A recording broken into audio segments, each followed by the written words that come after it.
Hi, and welcome to our channel, Pay Down Debt Solutions. I'm Jen, and today I want to talk to you guys about what the banks are going to do when you bring them certain scenarios, such as rolling over a 401k and potentially taking money out.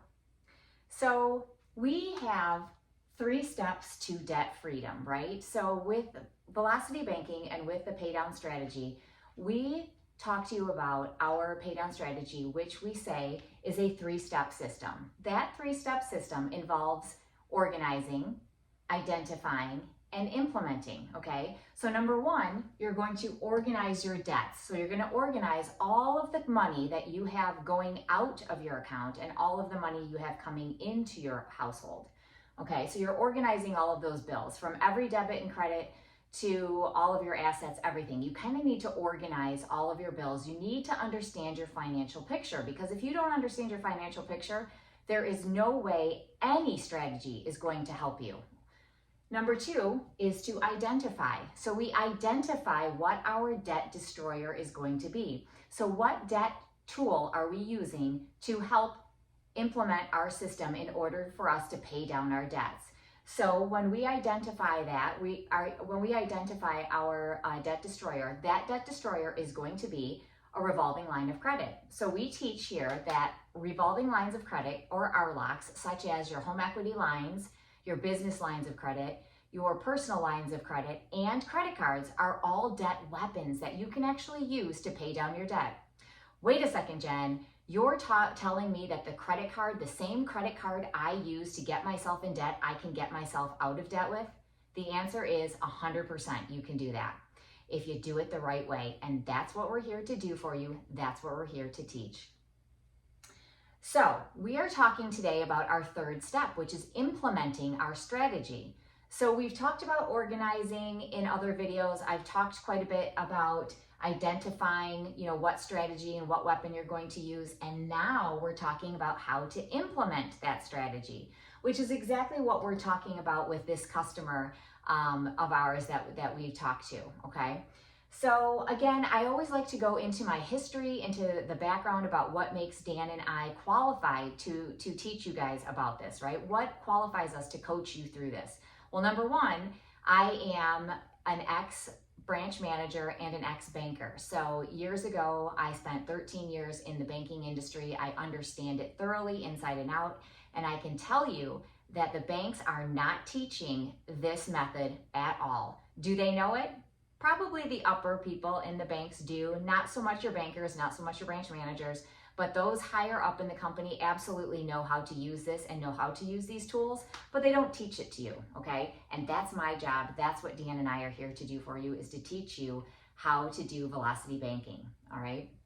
So again, bank manager, was a banker for many years. I understand all the tools in the bank. I understand the business side and the personal side, and not only from my banking experience but my life experience. So Dan and I are business owners.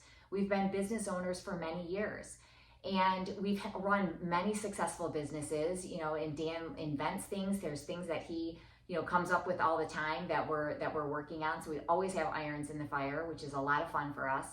But what qualifies us to teach you about Velocity Banking and to talk to you about Velocity Banking is the fact that we spent many years payment strapped, right? We were payment poor because we had so many payments, not only from our household, but also from our businesses, okay? So we had all these payments that we were dealing with on the business side, then we had payments on the personal side, and it got to be just, it had a stranglehold on us, right? So it was very difficult. And so we found ourselves payment strapped in such a way that we had actually considered filing for bankruptcy at one point. Did we have cash on hand? We did, but we didn't want to use that cash because remember, banks always teach you, oh my gosh, you have to have 6 months to 12 months of cash on hand in case of an emergency, all right? So banks teach you that, right? And not in the long run, I guess if you want to look at it, it's not a bad idea to have cash in the bank. But when you have debts, you putting that money in a savings account is doing zero for you. It is doing nothing. When you know that savings accounts are negligible, you're earning 0.01% if you're lucky. A high yield savings, maybe you're going to find 1% out there, but it's not likely. So when you have, debts and interest rates that are, 8, 9, 13, 12, 24, 30%, there's no way a high yield savings account can combat that. And it's not. You're just going to go backwards. All right. You're just going to go backwards. So knowing that, we found ourselves payment strapped. We had considered filing for bankruptcy because we didn't want to get rid of our cash, because banks tell you got to have cash on hand for that, what if moment. And so all we did was continue to stress ourselves out more and more and more. So we did contact a bankruptcy attorney. And he kind of said, hey guys, you're kind of in a rock and a hard place, between a rock and a hard place. And, the only way to really get out of this is to use your savings to help, pay down the debt. And we didn't want to do that, of course, but what choice did we have? So needless to say, we ended up not filing for bankruptcy. I actually went and found Velocity Banking. Okay, so I tripped over Velocity Banking and we set ourselves free. We are now debt free because of that, all right? And we did it in a ridiculously fast amount of time. Like, I couldn't believe how fast we got ourselves out. So that is why I'm bringing this to all of you. I know what it's like. We know what it's like to feel stressed and to feel, just choked by all the payments and feel payment strapped like that. It's miserable, absolutely miserable. And you shouldn't have to do that. You shouldn't have to live your life that way. And we're going to teach you how to do it maintaining the current lifestyle that you lead, unless there's a reason why you really need to cut expenses. And some people do. Sometimes that's unavoidable. So what I'm here to do today is to talk to you about a customer of ours that came and talked to us about their situation, okay? So this husband has a job. It's a really good job. He is currently earning $8,900 a month. He was earning almost $10,000 a month, okay? But he ended up changing jobs. And part of that was, unfortunately, he had a heart attack, okay? Very young man, had a heart attack, and he needs to change jobs and decrease his stress. His stress level was through the roof, and so he had a whole life change happen. So he changed jobs, and luckily for him, he did, he changed from one job to another, but it's the same type of job. So, he did that, but he knew that in changing jobs, he's going to end up, he ends up negative. Okay, so where it is. So now with the new job that he has, he is $90 negative. Okay, so negative cash flow. So they sat down with us and they were coming to us to ask about, what kind of solutions we might have for them. As far as, with their new income that they have, which is a lot less, they know that their expenses are quite a bit. And so they had looked at, potentially, selling some of their toys that they have. They have a nice boat. They have a great boat. They have an RV. They're campers. They like to go camping with their family. So they were considering, maybe selling off some of this stuff to help alleviate their debt.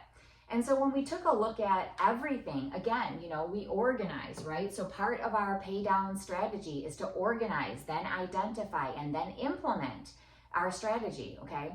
And in part of our discovery as far as organizing, we found out that, obviously he changed jobs, right? So he has a 401k that he is in the process of rolling over, okay? So there is cash there that he could get his hands on and pay down some of this debt if he chose to, okay? So we talked about, different strategies and different things he could do, but at the end of the day, that's what they decided, is that they were going to take some money out of their, rollover, right? They're going to take some cash. Yes, there's going to be tax implications, and they know that, and they accounted for that. And then the rest of it, they were going to roll over into their bank, okay? So ironically enough, one of their bank was a big blue bank, same one that I had worked for years ago. And so, they took their situation to the financial advisor there, and they were getting ready to roll things over. Now, what's interesting about this scenario is exactly what I told them would happen, did happen to them. So we know that banks make money on having your deposits on hand, right? So that's why they want your checking account. That's why they want your savings account. That's why they want your investments, right? Because that cash They then they earn interest on it, and they loan it out to other people, okay? And so from loaning it out, they're obviously earning interest, right? So it's this like vicious cycle. So I told them that when they went in there and asked them for a home equity line of credit, and that they were also going to, roll over their income or their 401k and take some cash out, they were probably going to try to talk them out of it. And they might even ask them about refinancing their house, which is exactly what they did, okay? So what I want to do today is kind of go over the situation we proposed to them, and then the situation that the bank proposed to them, and the difference between the two, what kind of impact that would be.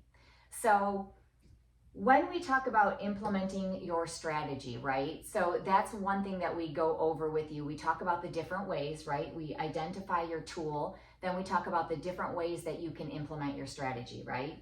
So number one, it says, what does your strategy involve and how will you go about achieving it? So do you have savings that you could use? Okay, so that was one question. Do you have savings that you can use? How much income are you going to bring over? Are you going to bring all of your income into our strategy? Are you going to, be cutting any expenses? Like in this situation here, luckily for them, they weren't negative by a lot, just under $100, which is great. So we actually gave them a situation where they don't have to make any changes. They don't have to sell any of their toys, okay? And so, will they be cutting expenses? Again, if you guys find yourself super, super negative, or if he were to have gotten a job where he wasn't bringing in as much as he was, he probably would have to consider, cutting some of those expenses. But luckily for him, he had a situation going on where he could take some cash out, all right? And then of course, budget, you make sure that you have your budget and that you're sticking to your budget. You always need to have a budget. You always have to try to, aim for it, shoot for it, and, be at your budget or below, right? That just makes sense, right? Okay. So what do you need to put in place to work your strategy? So what bank tools do you need? Okay. So in their situation, they didn't have a home equity yet. They had a home equity loan that they had taken out, but we know we can't use loans, right? Remember, no loans. It's lines over loans all the time. No, never a loan, always a line. Okay. So what bank tools are they going to use? Are they going to use a credit card? Are they going to use a home equity line of credit, a second lien, or are they going to use a first lien home equity line of credit? Some people have the ability to, roll everything in, including their mortgage, into a first lien home equity. Okay. And so, maybe that would be part of their strategy. And so again, are you going to use a home equity line? Are you going to use a business line of credit? Are you going to use a personal line of credit? Are you going to use your savings account? Are you going to get a 0% credit card, or are you going to use a credit card? So what's the strategy that you're going to do? And number two, how are you going to implement that? What tools are you going to use for that? So in this situation, they took their personal situation to the bank, and the bank did exactly what I told them they were going to do. So they wanted them to refinance their house and roll in all of this debt with that refi and get them this wonderful, 6.75% interest rate. What? Give me a break, right? We all know, anybody that's been watching this channel knows that is ludicrous, right? That's absolutely ludicrous. And the way that velocity banking works is we free up cash flow for you, and that cash flow then hammers down your debt, right? So you can do the same thing if you get a personal loan. If you were to, home equity loan, they could do the same thing. They could consolidate that, right? But if they're not putting their income in, and you can't put your income into a home equity loan, then it doesn't hammer down your debt as fast. And that is what is so amazing about velocity banking. You free up cash flow by eliminating these debts, and then those payments that you were making, right, that payment-strapped payment that they were in, those payments then hammer down the debt, okay? So let's go over their situation. Let's go over their the strategy that we used with them, and let's talk about it, right? Let's talk about why velocity banking works. Let me show you in practical application how it works, all right?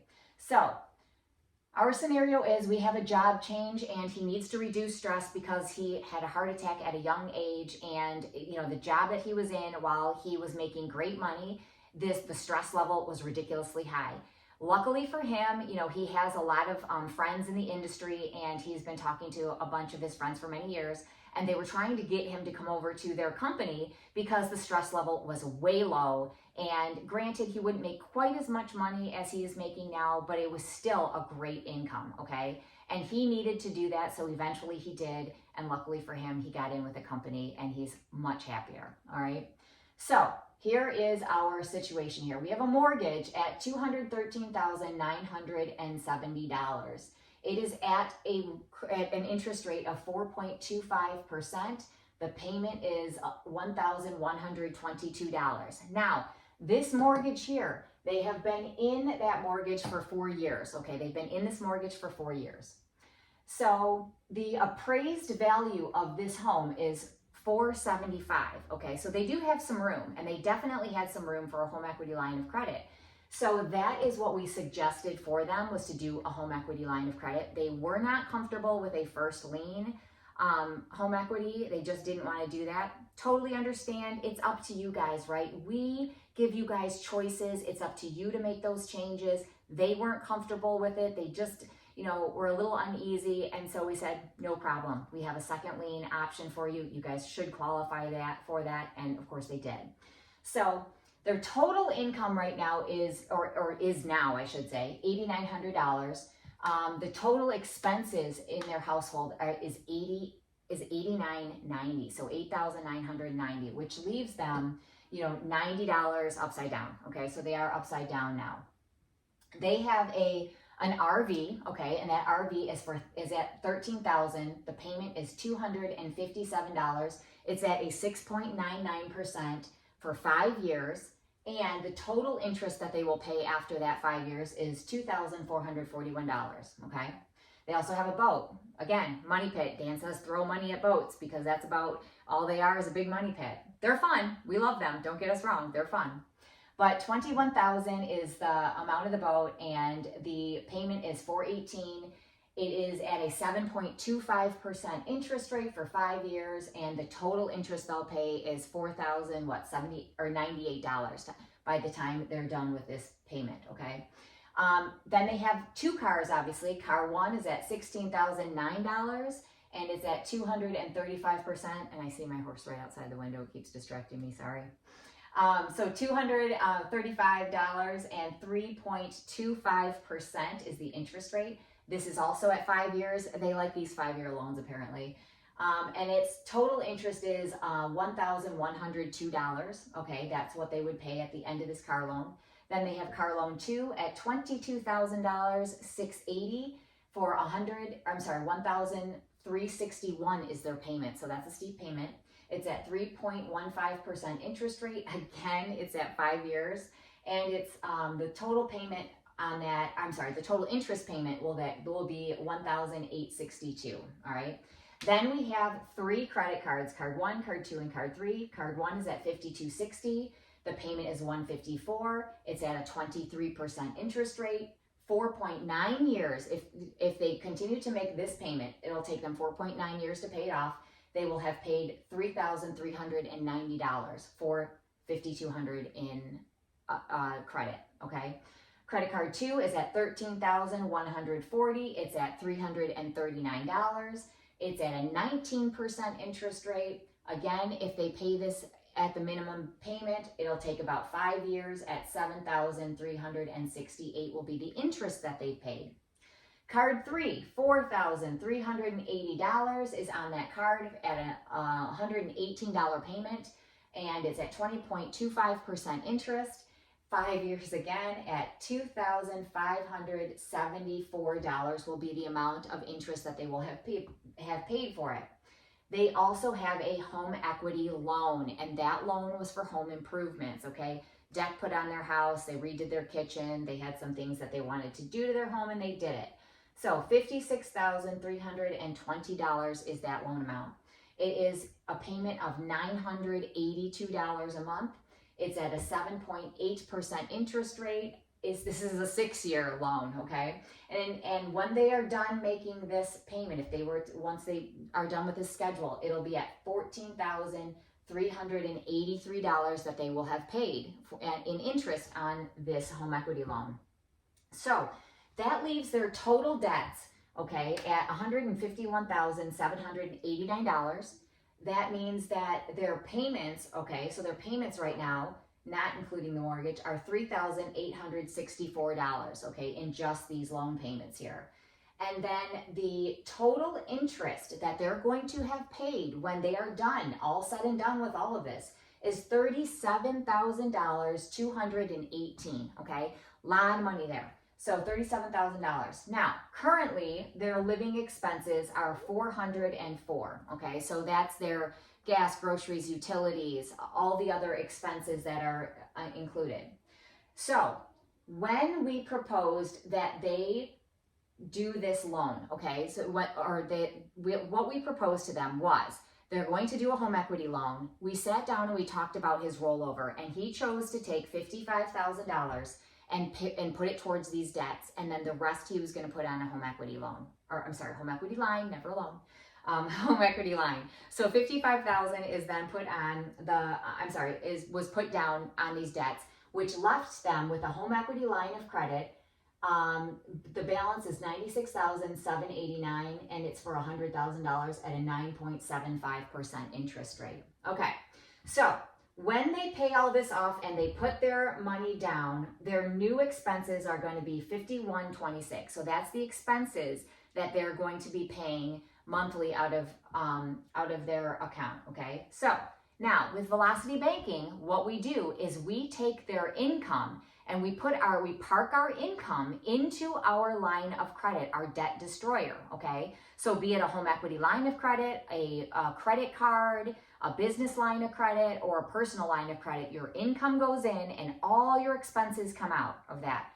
And what that does then is all of these payments then become cash flow now inside that debt tool. So this cash flow is what works the balance down for them. That is what is so beautiful about Velocity Banking is the cash flow. It frees up to pay down your debt. So income comes in, we park the income right into that line of credit. All of the chargeable expenses come out of that line of credit. So you are actually using that line of credit as your checking account. So basically you're using it as your checking account. You actually do get cards on your home equity line of credit. A lot of times you do. Many times the bank will connect that home equity line of credit to your checking account, and you can use it like an overdraft line as long as there's no charge for that. So you got to double check with that. So then when you use your checking account, it just draws it right from that line of credit. So all of the bills you have and everything you purchase will then come right directly out of that line of credit. If they don't offer a bank link such as that with the overdraft capability at no charge, remember, then you just have to transfer money and pay it that way. It's a little bit more labor intensive, but it's not a big deal. So you just have to know, about what you're going to use and kind of transfer it over, okay? So how do we begin, right? What do we do? So the first thing we're going to do is our income is going to come in to this line of credit.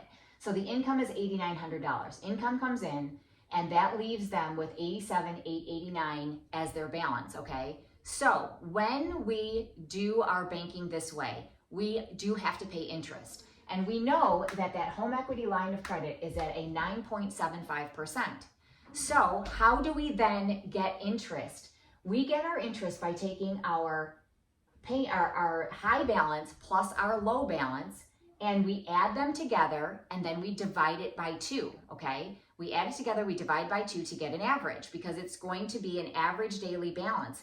All of your lines of credit are configured on an average daily balance. So the banks will figure it that way. So the best way we can do that for you is to take the 2, your high, your low, divide it by 2, and then you're going to multiply it by 0.0975%, okay? And that gives you your annual interest rate, okay? Your annual interest, not your interest rate, your annual interest that you would have paid. But then you divide that by 12 because you want 1 month of interest. And we know we have to continue to do this to add them and divide them, the highs and the lows, right? Because each month your balance is going to go down, okay? So that means your interest that you pay is going to go down, all right?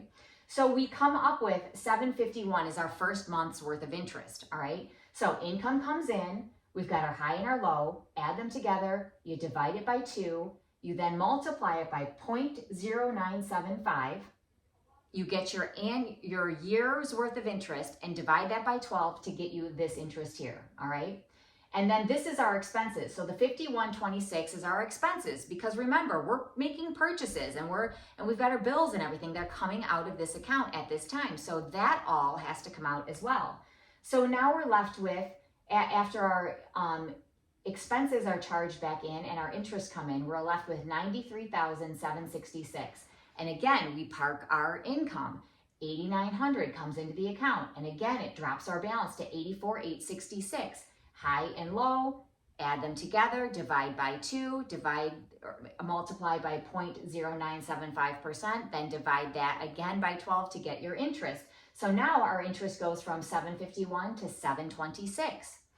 So after all these come back into the account, we're left with a balance of $90,718. And again, our income comes back in, right? And again, we're going to repeat this. Now, as you can see, I've color coded this for you so you can take a deep dive and look at what we've done here. Our expenses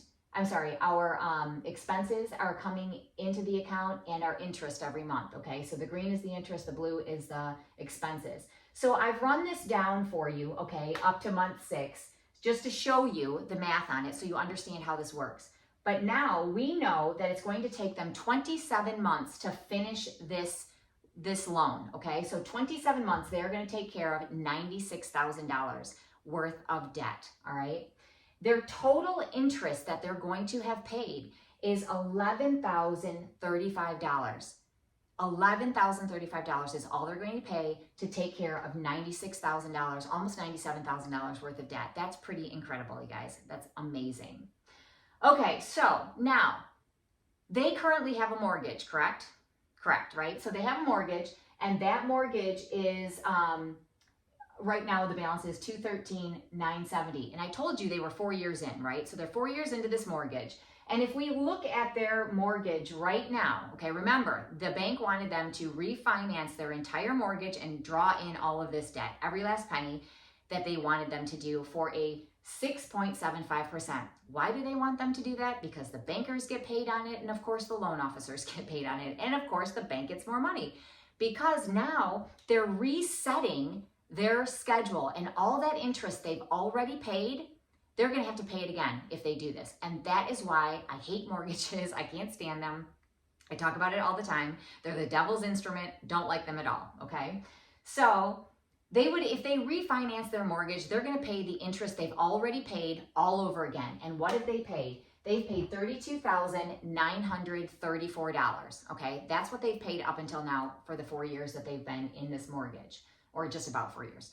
So how is that then going to equate? Like, why would they want to do this proposed mortgage? Well, of course they don't want to, right? So here's what they've got. Their total interest on their current mortgage is going to be, at the time they're done paying for this mortgage, think about this, guys, $175,923. That's a lot of money in interest, okay? The total payments are going to be $404,103. That's what they're going to pay by the time the 30 years is done. If they were to do a refi and roll all this in, their proposed mortgage was going to be at $379,969, and it's going to be at a 6.75% interest rate. The total interest then that they were going to pay is $507,240, so $507,240. The total payment that they were going to pay is almost $1 million. Look at that, $887,209 to do this. And they've already paid in interest $32,934. So that is wiped out completely, right? So they've just lost, it's gone. They should throw it out the window, it's gone. Like, it did nothing for them. At least here in their first mortgage, they've, they're contributing and they've already paid it, right? So they've already paid that. Granted, this is a lot in interest, but at least that's not, completely thrown out the window. Now, To do this loan and to pull in their debts was $11,000. It cost them $11,035, all right? So this is why the velocity banking is so powerful. Had they done a refi and roll, the total interest is ridiculous, okay? And they would have lost the interest they've already paid. So this is what makes velocity banking so powerful. This all comes back to them as cash flow, the $386.64, okay? Minus obviously the $90 because they were upside down, right? So this all comes back to them as cash flow now. So after the, 27, what did I say it was? Oh yeah, 27 months. So after the 2.5-ish years that they pay on this debt here, all of this then becomes money that they can save. They can save it, they could go on lavish vacations, they can do whatever they want with it. It's their prerogative at that point. So $38.64 then, if they save that over 12 months, that's a lot of money that they could be doing a whole heck of a lot more than paying $887,209 on, right? So velocity banking is a phenomenal way to go. I hope that you guys learn how to do this. I hope that you pay close attention and, figure out how to do this and save yourself all of that anxiety, all of that stress that you're now stressing over. You can alleviate that just by changing where you put your money. It's all about where you put your money. And it seems like a shell game because I used to think so too, but it's not. And obviously it's not because this works, okay? Want to remind you once again of the giveaway that we have. If you guys would like to enter, we are giving away 2 giveaways for $150 each. We're going to do that the first week of December. It's our way of thanking you for being so amazing. Love all the questions, love all the emails that we get where people, are asking us questions. You guys are learning this every day, and I'm so proud of each and every one of you because, my God, you can save yourself so much. So if you want to enter that drawing, just make sure that you send us, obviously you have to subscribe. We're asking that you subscribe, and send us an email to info@paydowndebtsolutions.com. In the subject line, just put giveaway and then your handle from wherever you come to us from so we know how to contact you. Have a great day, guys. Thanks.